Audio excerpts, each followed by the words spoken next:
बिस्मिल्लाहिर्रहमानिर्रहीम अस्सलाम वालेकुम वरहमतुल्लाहि वबरकातुहू। आबिद राजा चैनल की तरफ से आज मैं अपने दोस्तों को रसूलुल्लाह सल्लल्लाहु अलैहि व आलिहि वसल्लम का एक फरमान बताऊंगा। आप दोस्तों ने इस पर ज़रूर अमल करना है। रात का खाना, रसूलुल्लाह सल्लल्लाहु अलैहि व आलिहि वसल्लम ने इरशाद फरमाया, रात का खाना ना छोड़ो, चाहे एक मुट्ठी खजूर ही क्यों ना हो, क्योंकि रात का खाना छोड़ना आदमी को ज़ईफ़ कर देता है। अगर आप रात का खाना छोड़ेंगे तो आप जल्दी बूढ़े हो जाएंगे, इसलिए रात का खाना न छोड़ा करें। यह रसूलुल्लाह सल्लल्लाहु अलैहि व आलिहि वसल्लम का फरमान है। और इसके साथ मैं अपने दोस्तों से रिक्वेस्ट करूंगा कि मैं एक मस्जिद बना रहा हूं। एक बुज़ुर्ग माँ जी हैं जिन्होंने अपनी ज़मीन मुझे मस्जिद के लिए दी है कि इस पर आप मस्जिद बना सकते हैं। आप दोस्तों से तावन की अपील है।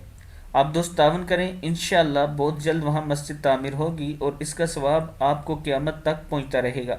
और जिन दोस्तों के वालिदैन इस दुनिया से चले गए हैं उनके नाम पर ज़रूर आप मस्जिद में अपना हिस्सा डालें। अस्सलामु अलैकुम वरहमतुल्लाहि वबरकातुहू।